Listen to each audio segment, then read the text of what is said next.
আসসালামু আলাইকুম স্যার। ওয়ালাইকুম আসসালাম। মেসেজ বক্সে রোল নাম্বার লিখবা, রেজিস্ট্রেশন নাম্বার।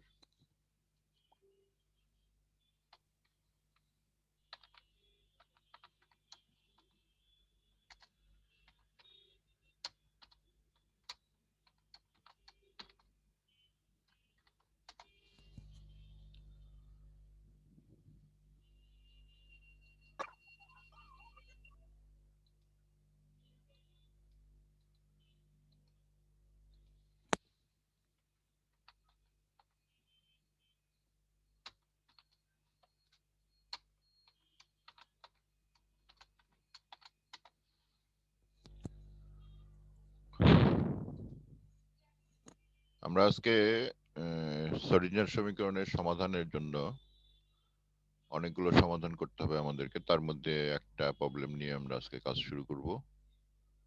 দেখা যাক কতদূর আমরা আগাইতে পারি। তা প্রথমে যে সমস্যাটা আমাদের সামনে তুলে ধরা হচ্ছে সেটা হলো একমাত্রিক বক্সে আবদ্ধ কণা। একমাত্রিক বক্স বলতে দৈর্ঘ্য বরাবর একটা বক্স চিন্তা করা হয়, যার ভিতরে কণাটা থাকে। এবং আমরা তার চিত্ররূপটা দেখে নিই, চিত্ররূপটা কেমন। হুম, এটা হলো একমাত্রিক বক্স, এই এক্স অক্ষ বরাবর বক্সটা। আর এখানে একটা কণা আছে, কণাটা অসীম বিভবের দেয়ালে আবদ্ধ। হ্যাঁ, বক্সটা আমরা বক্স বলতে পারি, কূপও বলতে পারি, দেয়াল বলতে পারি, অথবা কূপের মধ্যে আছে কণাটা, এরকম চিন্তা করতে পারি। তো আমরা কূপ চিন্তা করলে আমরা এরকম চিন্তা করব যে দুই পাশে মানে যে দেয়াল আছে একদম অসীম কুয়ার, কুয়া খুললে যেমন গভীরতা তৈরি হয়, এরকম একটা গভীর জায়গা যেখানে কণাটা আছে, এটাকে বলা হবে একমাত্রিক বক্স। একমাত্রিক বক্সে আবদ্ধ কণা। তাহলে এই বক্সের বাহিরে যে এই অঞ্চলটা সেটা হলো অসীম বিভব, দ্বারা বিভব বলবো আমরা, যার স্থিতিশক্তি অসীম। আর কূপের ভিতরে যখন কণাটা আছে তখন তার কোনো স্থিতিশক্তি নাই, সেখানে শূন্য। তো আমরা যে ছবিটা আমি আগে বাংলায় দেখিয়েছি এইটাই তোমরা ছবি আঁকবে খাতায়। সবাই এঁকে নাও ছবিটা। হ্যাঁ, একটা রেখা টানো বাম ডানে, আর দুইটা উলম্ব রেখা টানো, তাইলেই হবে। হ্যাঁ, আর এভাবে চিহ্নিত করে নাও যে এখানে ভি জিরো আর বাইরে ভি হলো অসীম। লিখে নাও, লিখে দেখাও আমাকে যে লিখছো তোমরা। ভিতরে ভি জিরো, বাইরে ভি অসীম, এইভাবে লেখো।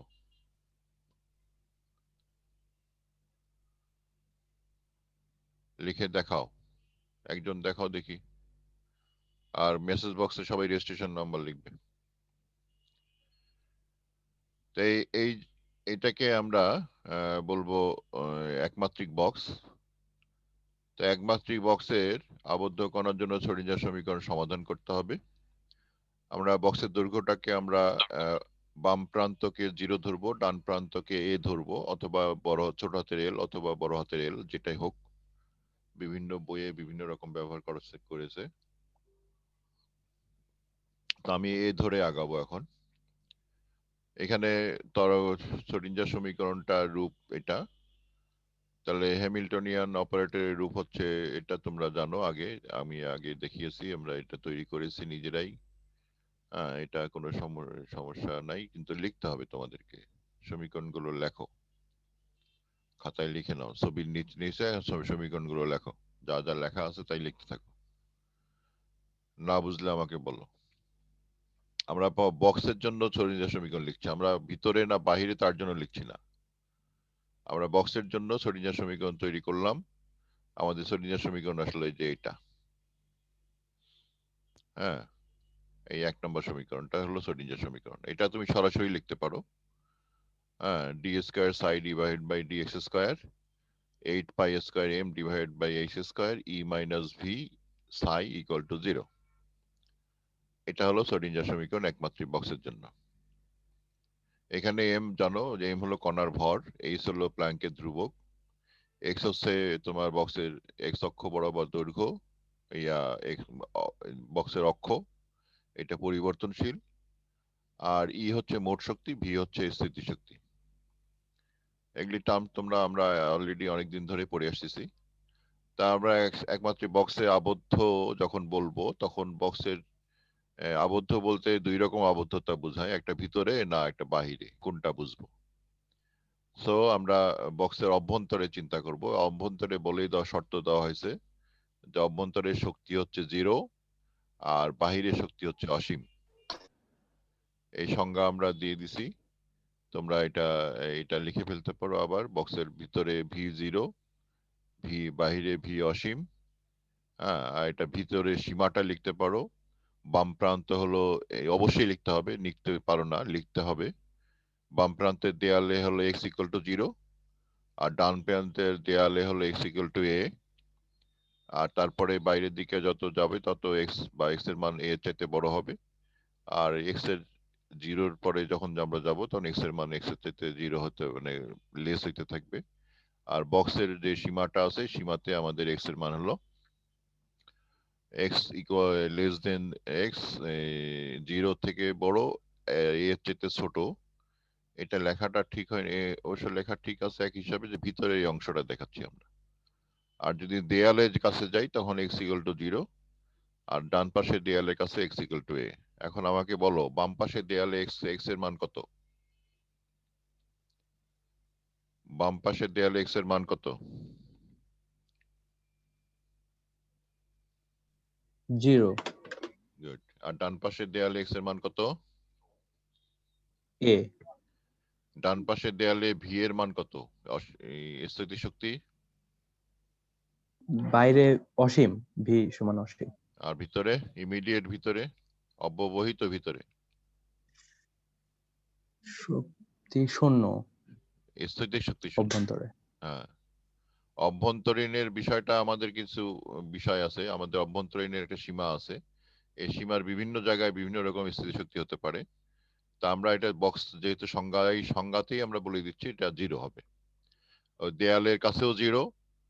হ্যাঁ, ইন্টেরিয়র গভীরে, বক্সের গভীরে ওখানেও 0, বাম পাশের দেয়ালের কাছেও 0, আর ডানে বাঁয়ে অসীম। এটা একটু ভালো করে মাথায় খেয়াল রাখতে হবে, কারণ এগুলির উপর আমাদের সমাধান নির্ভর করবে। তো আমরা বিভিন্ন রকম ছবি দেখতে পারি ইন্টারনেটে, এগুলি সব দেওয়া আছে, তোমরা দেখতে পারো। এখন শর্ত 1, আমরা বিভিন্ন শর্ত আরোপ করে সমস্যা সলিউশন করব। শর্ত 1 হচ্ছে বক্সের বাহিরে শ্রোডিঙ্গার সমীকরণ সমাধান। বক্সের বাহিরে যেহেতু ভি অসীম, তাহলে আমরা যদি শ্রোডিঙ্গার সমীকরণে অসীম বসাই দিই তাহলে ψ অসীম পাই। আর তরঙ্গ ফাংশনের গ্রহণযোগ্যতা শর্ত আমি এখানে একটা উল্লেখ করছি, আমি এটা শর্তগুলো পরে একত্রে উল্লেখ করব এই ক্লাস, অনেক 2-3টা ক্লাস নেওয়ার পর। এখন একটা শর্ত আমরা পেলাম কি, যে তরঙ্গ ফাংশনের গ্রহণযোগ্যতা শর্ত অনুসারে তরঙ্গ ফাংশনের মান অসীম হতে পারে না। তো এটা তোমরা খাতায় লিখে রাখো, তরঙ্গ ফাংশনের শর্ত, গ্রহণযোগ্যতা শর্তর মধ্যে তোমাদের খাতার মধ্যে একটা হেডিং করো, যেখানে তরঙ্গ ফাংশনের গ্রহণযোগ্যতা শর্ত সমূহ থাকবে। আমরা একটা শর্ত এখান থেকে পিক আপ করবো, সেটা হলো যে তরঙ্গ ফাংশনের মান কখনো অসীম হতে পারে না। তাহলে আমাদের এই শর্ত অনুযায়ী বক্সের বাহিরে আমরা শ্রোডিঙ্গার সমীকরণ প্রয়োগ করব না। হ্যাঁ, তাহলে অসীম স্থিতি কুবের বাহিরে, অসীম দেয়ালের বাহিরে কণাটির অবস্থান করতে পারে না। এই জন্য আমরা তরঙ্গ ফাংশনের এই মান থেকে আমরা বলতে পারি যে অসীম কূপের ভিতরে অথবা অসীম দেয়ালে আবদ্ধ কণার বাহিরে, দেয়ালের বাহিরে কণাটা অবস্থান করতে পারে না। আমরা দুই রকম ভাবে চিন্তা করছি, একটা কূপ হিসাবে চিন্তা করছি, কুয়া হিসাবে, আর একটা অসীম দেয়ালে আবদ্ধ হিসাবে। দুই রকম চিন্তা আমাদের এখানে কাজে লাগাইতে হবে। আমরা দুই রকম চিন্তার পরবর্তীতে কোনো এক সময় যাই দেখবো যে দুই রকম চিন্তা দুই রকম ফলাফল আসে। কূপের জন্য একরকম ফলাফল আসে, অসীম দেয়ালের জন্য আরেক রকম ফলাফল আসে। তাই এই চিন্তাগুলো আমাদের পরে আসবে। আমরা আপাতত কূপ এবং অসীম দেয়াল দুইটাই ধরে নিয়ে কাজে আগায় যাব। তাহলে বক্সের ভিতরে এখন শ্রোডিঙ্গার সমীকরণ প্রয়োগ করব। বক্সের ভিতরে আমাদের শর্ত দেওয়া আছে v=0। তাহলে বক্সের ভিতরে v=0 বসালে আমাদের হাতে সমীকরণটা আসে, যে 8 নম্বর সমীকরণটা যেটা আসলো, যে d² সাই ভি 0 হয়ে গেল। তাহলে এনার্জিটা থেকে গেল।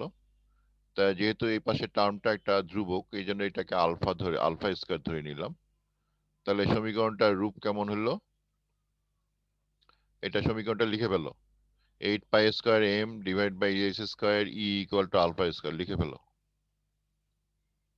এটা হলো শর্ত 2 বক্সের অভ্যন্তরে। তা আমরা দুই রকম শর্ত প্রয়োগ করে ফেললাম অলরেডি। শ্রোডিঞ্জার সমীকরণ এর আগে আমরা তৈরি করা শিখছি, শর্ত দিয়ে তৈরি করছিলাম, আবার নতুন নতুন শর্ত আরোপ করে তার সমাধানের জন্য আমরা এগিয়ে যাচ্ছি। তাহলে খালি শর্তই আরোপ করতে হয়। হ্যাঁ, শর্ত আরোপই আমাদের কাজ। এবং কত ধরনের শর্ত আরোপ করছি সেগুলি আমাদের বিবেচনায় নিয়ে কাজে এগিয়ে যেতে হবে। শর্ত আরোপ খালি কন্ডিশন ইম্পোজ দ্য কন্ডিশনস, এটাই আমাদের কাজ। তাহলে সমীকরণটা লিখছো আশা করি। তাহলে এখানে টোটাল এনার্জির একটা ইকুয়েশন পেলাম, এটা আমরা পরে ব্যবহার করব। তাহলে সমীকরণটা সাধারণ রূপ কি? সাধারণ রূপ হচ্ছে যে দুইবার ডিফারেন্সিয়েশন প্লাস একটা ধ্রুবক আর মূল ফাংশন ইকুয়াল টু 0। এই সাধারণ রূপটা আমাদের সবসময় মনে রাখতে হবে যে শ্রোডিঞ্জার সমীকরণ সমাধানের উপযুক্ত শ্রোডিঞ্জার সমীকরণের সাধারণ রূপ হচ্ছে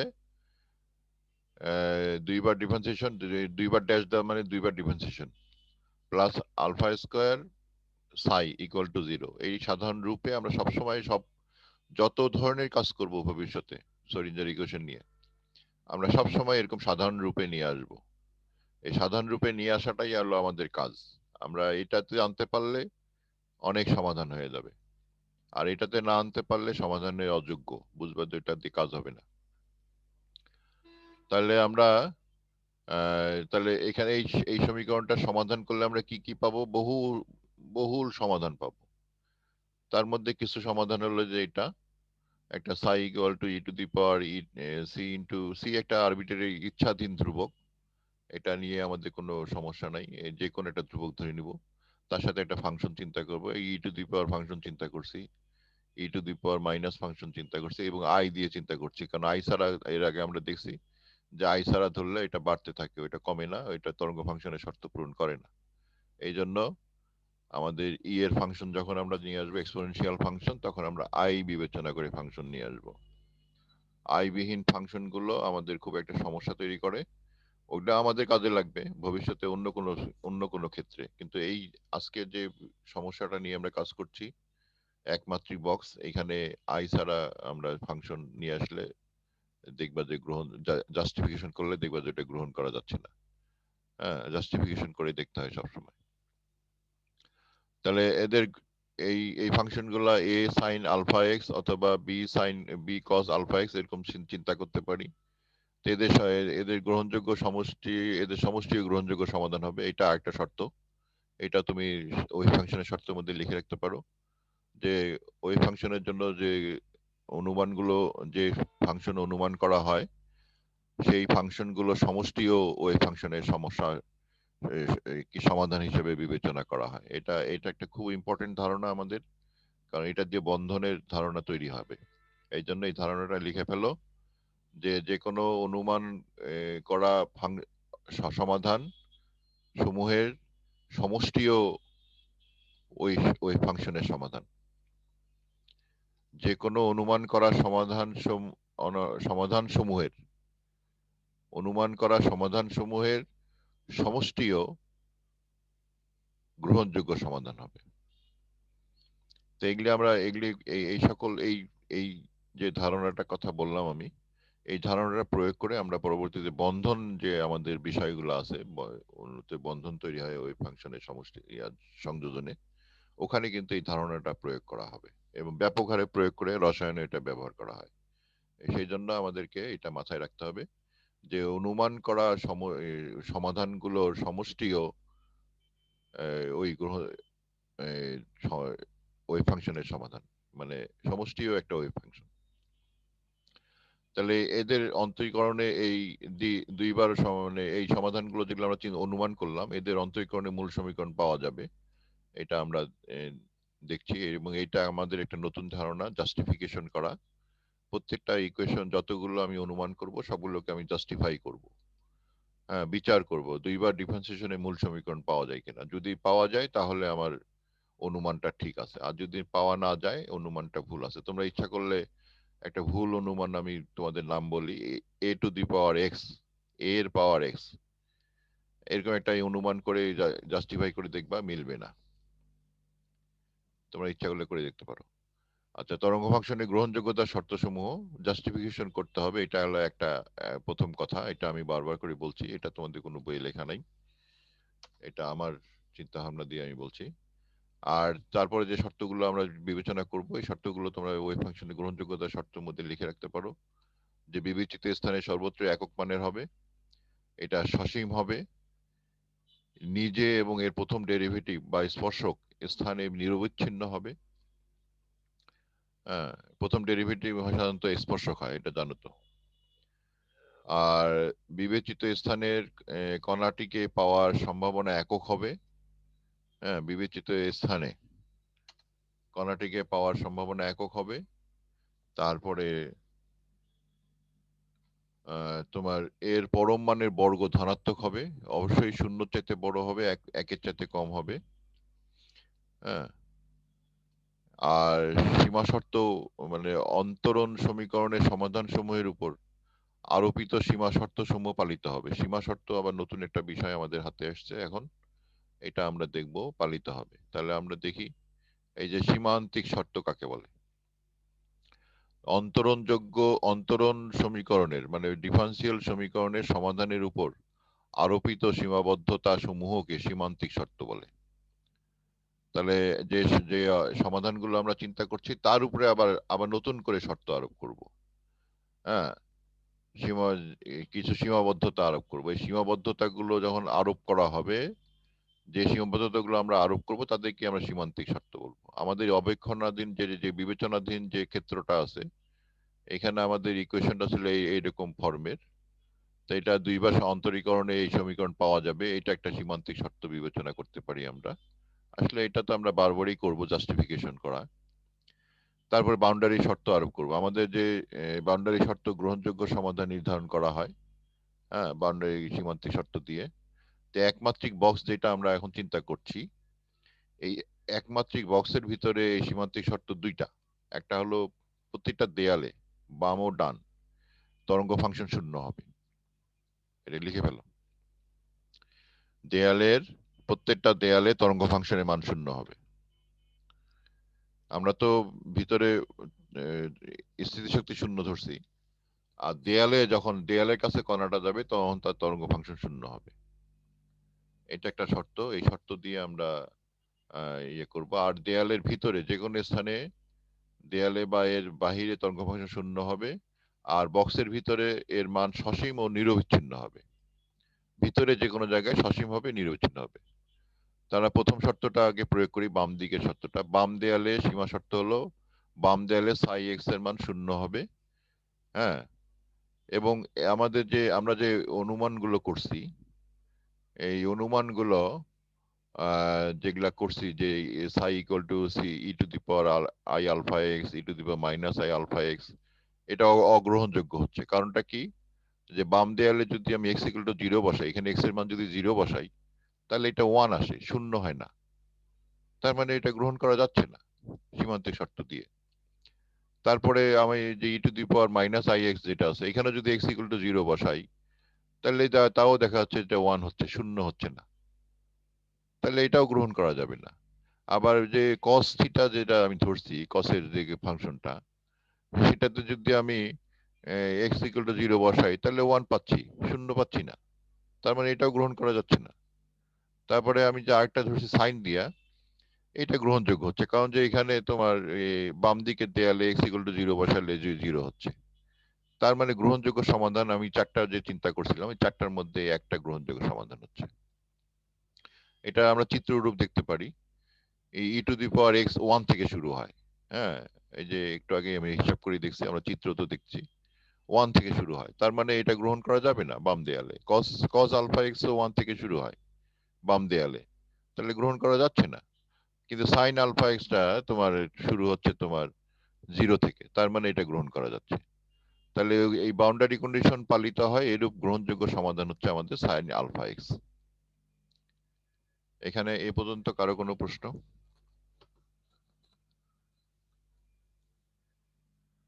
এ পর্যন্ত যা যা আলোচনা হলো তার মধ্যে কোনো আর একবার একটু দেখান।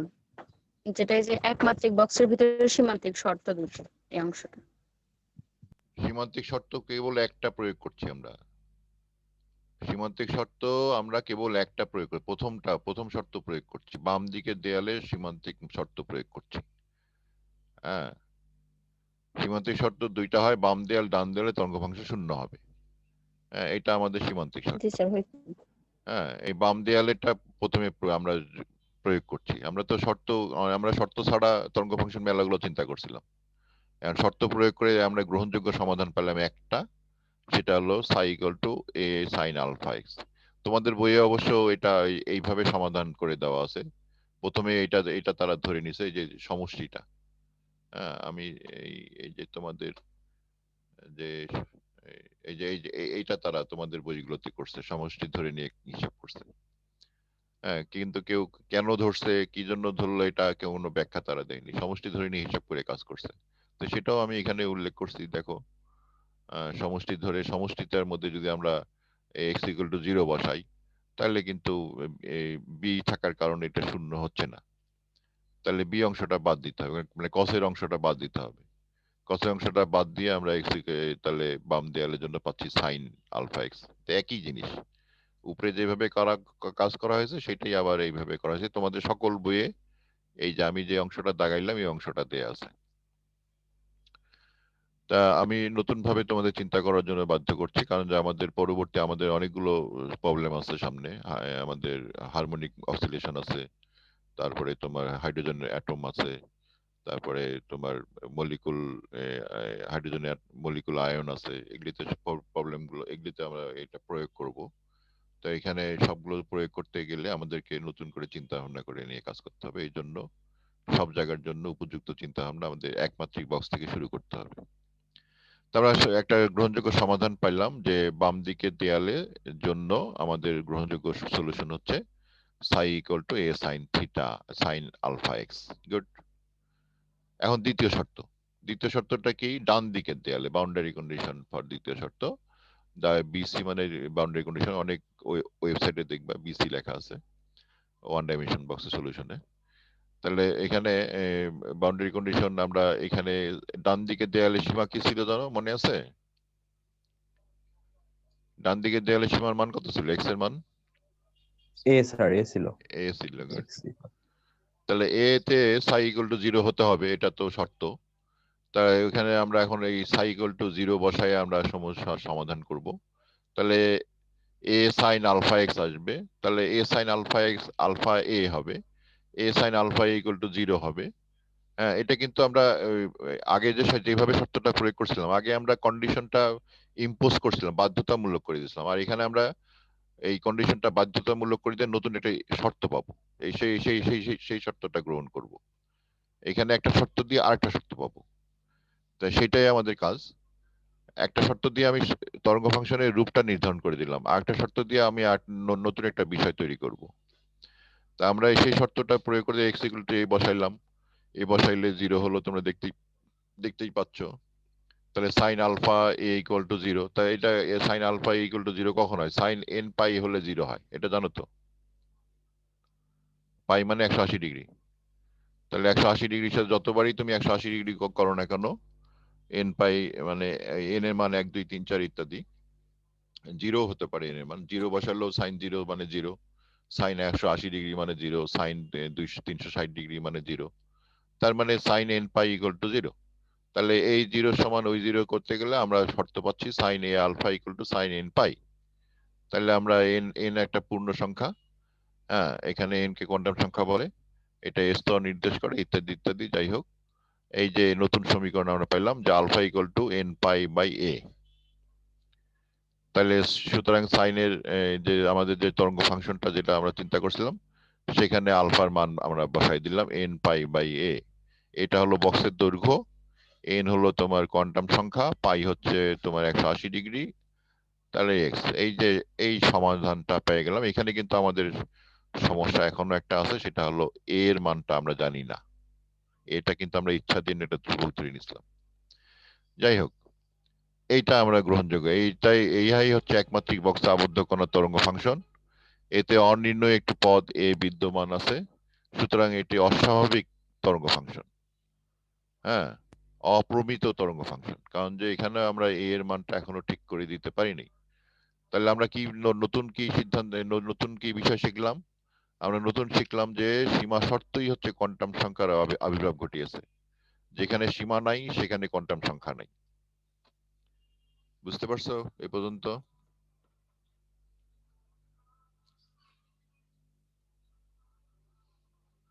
আর তোমাদের যে জি স্যার। রেজিস্ট্রেশন নাম্বারটা লিখে দিও। স্যার মানে সকল জায়গায় মানে অসীম কিভাবে তরঙ্গ ফাংশনের মান সীমাবদ্ধ থাকবে? অসীমিত বুঝলাম না, সকল জায়গায় তো না, আমাদের বক্সের ভিতরে, এবং বক্সের এই মানে তোমার ইয়া আছে বলে। স্যার যদি হ্যাঁ, দেওয়ালটা মানে অসীমে হয় সেই ক্ষেত্রেও যে তরঙ্গ ফাংশনের মান সীমাবদ্ধ থাকতে হবে। ওই সীমা নাই সেখানে কোয়ান্টাম সংখ্যা নাই, ও, আর তরঙ্গ ফাংশন থাকলেই তো কোয়ান্টাম সংখ্যা আসতেছে। বুঝতে পারছি স্যার। হ্যাঁ, অনেক সময় আমাদের কন্ডিশন আসে তরঙ্গ ফাংশন আছে কিন্তু কোয়ান্টাম সংখ্যা নাই, এরকম কিছু কন্ডিশন আমরা পাবো সামনে। সেটা সেটা সেটাও শর্ত আছে, সেই শর্তগুলো আমরা বিবেচনা করে নিয়ে আসবো, এমনি এমনি তো আনবো না। আমাদের যে সব প্রবলেমটা এখন দেওয়া হয়েছে এটা হলো ওয়ান ডাইমেনশন বক্স, এরকম আরো কত প্রবলেম আছে। আমাদের কম্পন আছে, আবর্তন আছে, তারপরে তোমার ইলেকট্রনিক মুভমেন্ট আছে, তারপর ইলেকট্রন একটা মানে এরকম একটা সমস্যা, তারপর আরো অনেক ধরনের সমস্যা। একটা অণু তৈরি হচ্ছে, অণুর ভিতরে ইলেকট্রন গুলো অবস্থান করছে, সেখানে একটা বিষয় আসবে বিভিন্ন স্যার ক্ষেত্রে। ত্রিমাত্রিক বক্সের ক্ষেত্রে কি, স্যার ত্রিমাত্রিক বক্সের ক্ষেত্রে কি এই শর্তগুলো আলাদা হতে পারে? ত্রিমাত্রিক বক্সে যখন যাব তখন দেখব। এখন ওয়ান ডাইমেনশন বক্স একদম সিম্পল, একেবারে কোনো কিছু নাই, হঠাৎ করে একটা জিনিস আবির্ভাব হয়েছে, তার উপরে আমরা শর্ত আরোপ করছি। আমরা আগে শূন্য থেকে শুরু করছি, জি স্যার। বুঝছো? আমরা শুরু করছি, এখন আমরা আস্তে আস্তে বিভিন্ন প্রবলেমের মধ্যে ঢুকবো। শ্রোডিঞ্জার সমীকরণের সাফল্য তো এখানেই। শ্রোডিঞ্জার সমীকরণ তো সে কিছুই করেনি, সে জাস্ট একটা তরঙ্গ সমীকরণ তৈরি করছে, কিন্তু সেখানে যে বিভিন্ন শর্তগুলো আরোপ করা যাচ্ছে, আরোপের উপযুক্ত তরঙ্গ সমীকরণ, এটা তো আগে ছিল না। আগেও বিজ্ঞানীরা কাজ করেছে, এরকম সমীকরণ দিয়ে কাজ করেছে, কিন্তু এত ব্যাপকভাবে কেউ প্রয়োগ করতে পারেনি। শ্রোডিঞ্জারের সাফল্য তো এখানেই, সে ব্যাপকভাবে প্রয়োগ করার জন্য একটা ব্যবস্থাপনা দিয়েছে, শর্ত আরোপের ব্যবস্থাপনা দিয়েছে, যেটা অন্যরা আগেকার তরঙ্গ সমীকরণ কি আগে ছিল না? ছিল, বহু আগে থেকে ছিল, কিন্তু এইভাবে কেউ বলতে পারেনি যে এটাকে এইভাবে শর্ত আরোপ করে আমরা মানুষজন, সাধারণ মানুষ বুঝতে পারবো।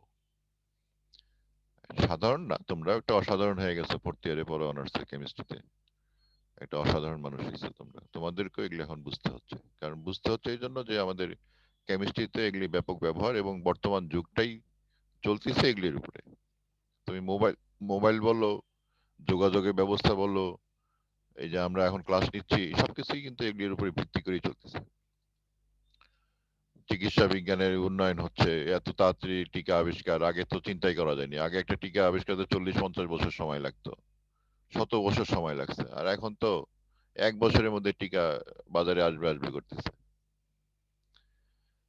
যাই হোক, আমরা নতুন বিষয় শিখলাম, আমরা কিভাবে সলিউশন করতে হয়, কিভাবে মানে গ্রহণ করতে হয়, আমরা এই বিষয়গুলো দেখলাম, এবং আমরা ওয়েভ ফাংশন তৈরি করা শিখলাম, কিভাবে তৈরি করছি বিভিন্ন শর্ত দিয়ে।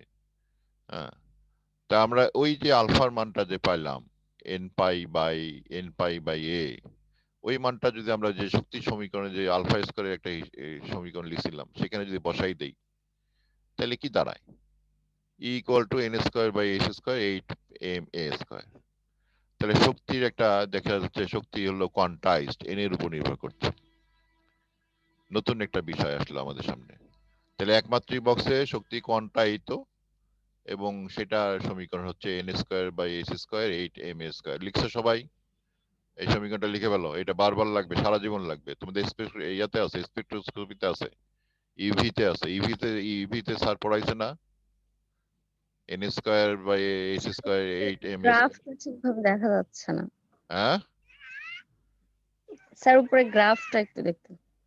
উপরে গ্রাফ দেখার দরকার নেই, তুমি সমীকরণটা লেখো।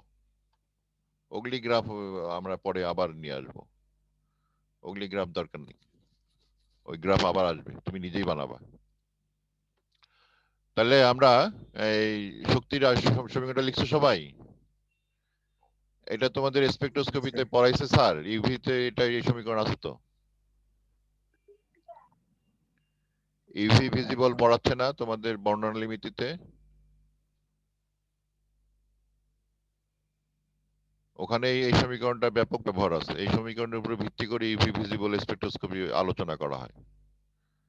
তো এই যে একমাত্রিক বক্স থেকে তোমার একটা বিশাল একটা অধ্যায়ের মানে সূচনা হয়েছে। হ্যাঁ, তো এই সমীকরণটা লিখছো সবাই, কোনটা কি বলো? সমীকরণটা সবাই পড়ো শুনি।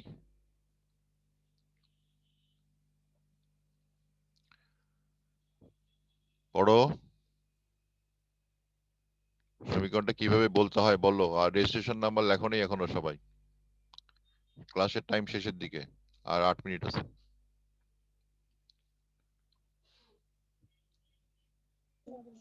স্যার এখানে এ দ্বারা কি বোঝাচ্ছে? বক্সের এটা কি স্যার দৈর্ঘ্য, ওই যে বক্সের হচ্ছে ডান দৈর্ঘ্য। পাশের সীমা যে সীমা অংশটা? হ্যাঁ হ্যাঁ, দৈর্ঘ্য, বক্সের দৈর্ঘ্য, সরাসরি বক্সের দৈর্ঘ্য। সমীকরণটা বলো। আচ্ছা, ভর বাড়লে শক্তি বাড়বে না কমবে বলো দেখি? ভর বাড়লে শক্তি বাড়বে না কমবে? স্যার ভর বাড়লে শক্তি কমবে, ব্যাস। কমবে, গুড। দৈর্ঘ্য কমবে বাড়লে, বক্সের দৈর্ঘ্য বাড়লে শক্তি বাড়বে না কমবে? কমবে কমবে। ধন্যবাদ। স্থানাপাতিক।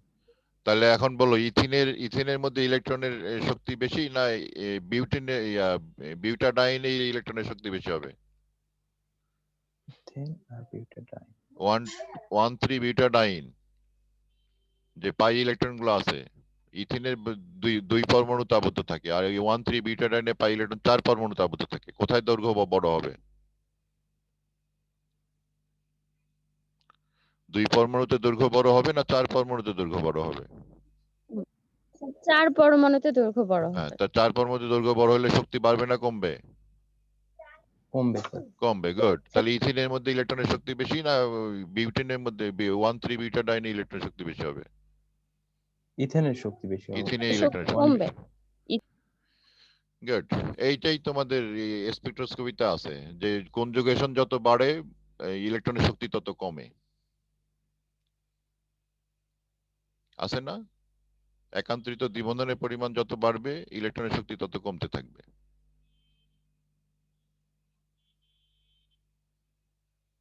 ইথিনের শক্তি বেশি। হ্যাঁ, রেজোনেন্স স্যার এই আমাদের জন্য। এখন ওই পার্ট পড়ানো শুরু হয়নি। কেন? তোমাদের স্পেকট্রোস্কোপিতে প্রথম অধ্যায়ই তো হলো অতিবেগুনি এবং দৃশ্যমান অঞ্চল আলো, বিয়ার-লেম্বার সূত্র। যাই হোক, এটাতে তোমাদের বেঞ্জিনের মধ্যে যে রেজোনেন্স এনার্জি, এটা কারণটা কি? কারণটা এইটাই যে দৈর্ঘ্য, ইলেকট্রনের বিচরণের ক্ষেত্র বাড়তিছে, শক্তি কমে যাচ্ছে। তার মানে ইলেকট্রনের বিচরণের ক্ষেত্র যত বাড়বে শক্তি তত কমবে। তাহলে দেখো, একটা একমাত্রিক বক্স প্রবলেম, সেখান থেকে আমরা কত ইম্পর্টেন্ট ধারণা পাচ্ছি যে ইলেকট্রনের বিচরণের জায়গা যত বাড়বে তার শক্তি তত কমবে, সিস্টেম তত সুস্থিত হবে। শক্তি কম হলে সিস্টেম সুস্থিত হয়। লিখে রাখো এগুলি কথাগুলো।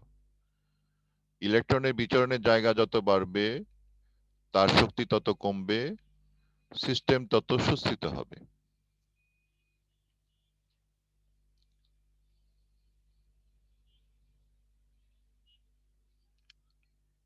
এই বিষয়টাই কোয়ান্টাম মেকানিক্সের এই যে একমাত্রিক বক্সের সব প্রবলেমের সমাধান করে আমরা তরঙ্গ ফাংশনের কিছুটা সমাধান করছি, আরো কিছু বাকি আছে।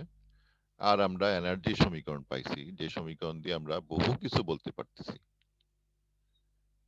হ্যাঁ, যেমন এই একটা বক্সের ভিতরে ইলেকট্রন আছে আর নিউট্রন আছে, কার শক্তি কম হবে? ইলেকট্রনের শক্তি কম হবে না নিউট্রনের শক্তি কম হবে?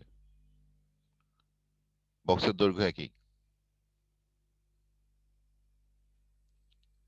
একই দৈর্ঘ্যের বক্সের মধ্যে ইলেকট্রন ও নিউট্রন আছে, কার শক্তি কম?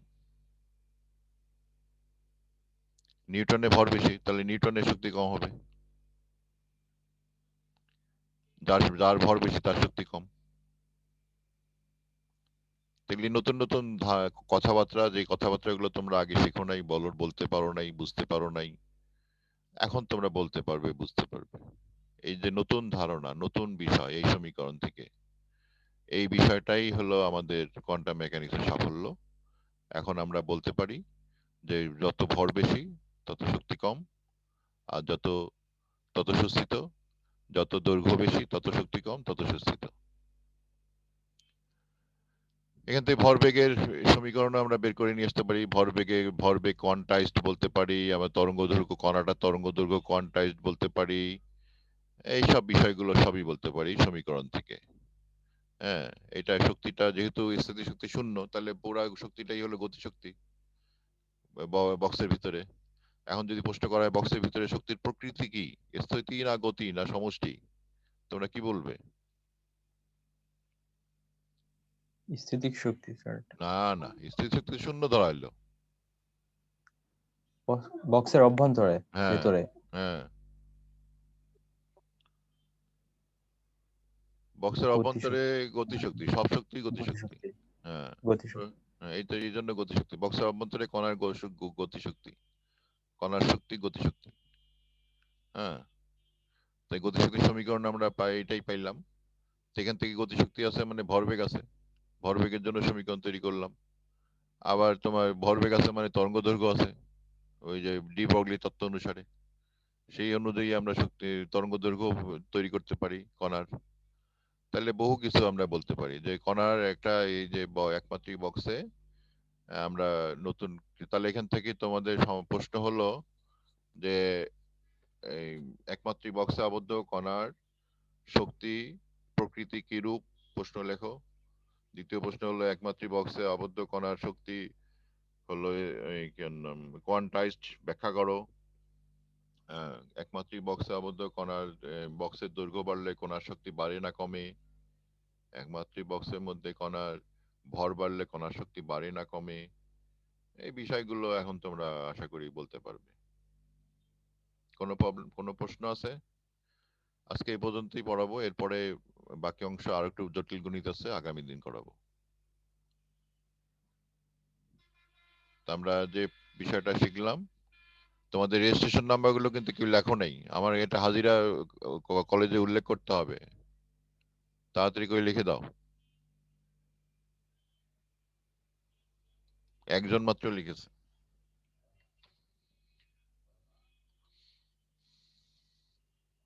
তো আজকে ক্লাসের উপস্থিতি আমি এখানে লিখে ফেলতেছি, তোমরা এখন যে যাও করো করো।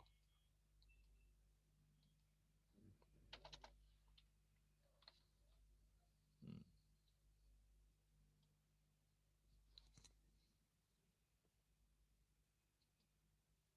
কোনো প্রশ্ন আছে এখানে?